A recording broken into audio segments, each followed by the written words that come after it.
सुंदरबन जंगल में टुनटुनी अपनी दो बहनों के साथ रहती थी। सबसे छोटी बहन का नाम पिंकी था और उससे बड़ी बहन का नाम सुनहरी चिड़िया था। टुनटुनी उन दोनों से बड़ी थी और दोनों से बहुत प्यार करती थी। उनके माता पिता नहीं थे और टुनटुनी चिड़िया ही उन दोनों को माँ बाप का प्यार देती थी। सुनहरी, पिंकी, तुम दोनों मेरी छोटी बहनें हो। मैं तुम दोनों से बहुत प्यार करती हूँ। मैं हमेशा तुम्हारा भला ही चाहूँगी। देखो, हमारा घर बहुत जगह से चटक गया है और इसमें बहुत सारी दरारें भी आ गई हैं। ये घर कभी भी टूट सकता है। इससे बेहतर है कि हम कोई दूसरा घर ढूंढ लें। हाँ दीदी, तुम बिल्कुल सही कह रही हो। चलो हम पास वाले जंगल में चलते हैं। वहाँ पर हम कोई अच्छा सा पेड़ भी ढूंढ लेंगे जहाँ पर हम अपना घर बना कर रह लेंगे।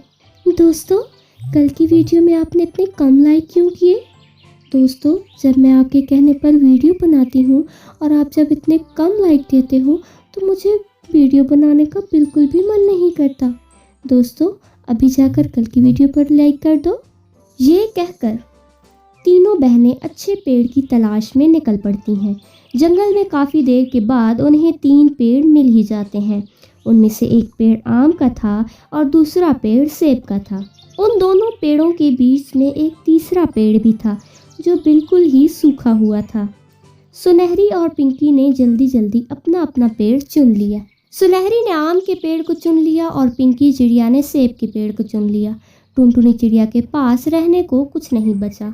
उसके पास सिर्फ एक सूखा पेड़ बचता है जिस पर ना तो कोई फल लग सकता है और ना ही वो उस पर रह सकती है। तभी वो सुनहरी और पिंकी से कहती है, सुनहरी, पिंकी, मैं तुम्हारी बहन हूँ ना, तो मैं नहीं चाहती हूँ कि हम तीनों अलग अलग रहें। क्यों ना हम तीनों एक साथ रहें।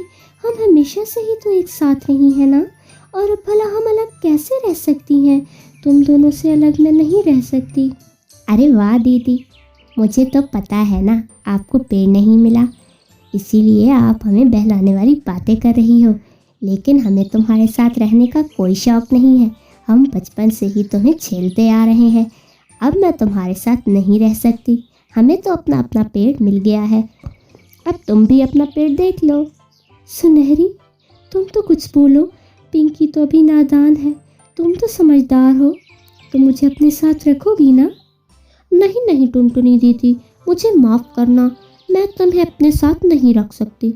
मेरे पेड़ पर इतनी जगह नहीं है कि हम दोनों रह सके। तुम अपने लिए कोई दूसरा पेड़ ढूंढ लो। टुनटुनी चिड़िया के पास और कोई रास्ता नहीं होता, इसीलिए वो एक फैसला करती है। आज मेरी अपनी ही बहनों ने मेरा साथ छोड़ दिया। जिन बहनों को मैंने माँ बाप का प्यार दिया, पाला, उन्होंने ही मेरा साथ छोड़ दिया। लेकिन कोई नहीं, मेरा फ़र्ज़ पूरा हो गया। मैं इस सूखे पेड़ पर ही रहूँगी, इसमें पानी डालूँगी। क्या पता इस सूखे पेड़ में जान आ जाए, इसमें पत्ते आने लगे। भला मैं अपनी बहन को छोड़कर तो नहीं जा सकती ना। मैं यहीं रहूँगी इनके पास, भले ही मुझे सूखे पेड़ पर ही क्यों ना रहना पड़े। ये सोचकर ही टुनटुनी चिड़िया रोज़ाना सूखे पेड़ में पानी डालना शुरू कर देती है। एक दिन टुनटुनी चिड़िया पानी डालकर पेड़ के पास बैठी थी कि पिंकी चिड़िया उसका मजाक उड़ाने लगती है। अरे टुनटुनी दीदी, तुम्हें कोई और पेड़ ढूंढ लेना चाहिए। ये तो मरे हुए पेड़ की सेवा क्यों कर रही हो? तुम पागल तो नहीं हो गई हो? तुम्हें चाहे इसकी कितनी भी सेवा कर लो, लेकिन ये मरा हुआ है और ना ही तुम्हें ये कोई खाने के लिए फल दे सकता है और ना ही रहने के लिए जगह दे सकता है। मेरी बात मानो तो और जाकर कोई दूसरा पेड़ ढूंढ लो। हाँ दीदी, पिंकी सही कह रही है।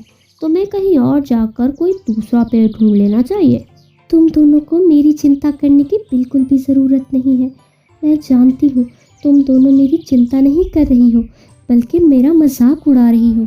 लेकिन कोई बात नहीं, मैं तुम दोनों से बहुत प्यार करती हूँ और तुम दोनों की फ़िक्र करना मेरा फ़र्ज़ है। माँ और पिता के मरते वक्त मैंने ये वचन लिया था कि मैं तुम दोनों की हमेशा सुरक्षा करूँगी और माँ बाप की तरह हमेशा तुम्हारा ख्याल रखूँगी। तुम दोनों को मैं छोड़कर कैसे जा सकती हूँ? ठीक है टुनटुनी दीदी, जैसे तुम्हारी मर्जी, जो तुम्हें करना है करो, हमें क्या। किसी तरह कुछ दिन बाद टुनटुनी के पेड़ में कुछ पत्ते निकलना शुरू हो जाते हैं, जिसे देखकर टुनटुनी खुश हो जाती है। अरे वाह, इस पेड़ में तो पत्ते निकल आए। पर ये तो मरा हुआ पेड़ था ना। इधर सुनहरी और पिंकी चिड़िया अपने पेड़ की टहनियों को काट कर अपना अपना घर बना लेती हैं, जिससे इन दोनों के पेड़ बिल्कुल ही सूख जाते हैं। एक दिन टुनटुनी चिड़िया अपने पेड़ में पानी डाल रही थी, तभी वो देखती है कि उसके पेड़ में बहुत सारे हीरे लगे हुए हैं, जिसे देखकर वो बहुत खुश हो जाती है। हे खुदाया, ये कैसे हो गया? इस पेड़ में हीरा कैसे लग सकता है? ये तो चमत्कार हो गया। तभी वो पेड़ बोलता है, हाँ टुनटुनी, मेरे पेड़ में हीरा है। मैं एक जादुई पेड़ हूँ। असल में मेरी देखभाल नहीं की गई, इसीलिए मैं सूख गया था।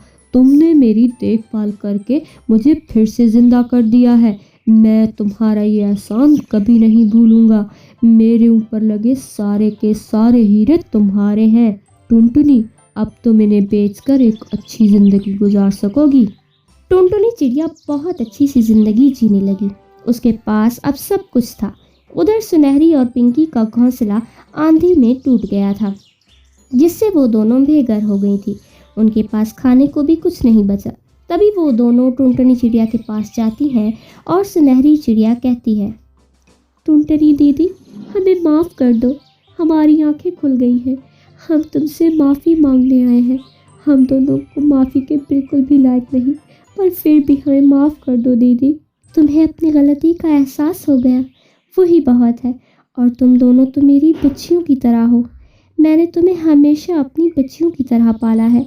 तुम दोनों रास्ते से भटक गई थी, लेकिन अब तुम दोनों सही रास्ते पर आ गई हो।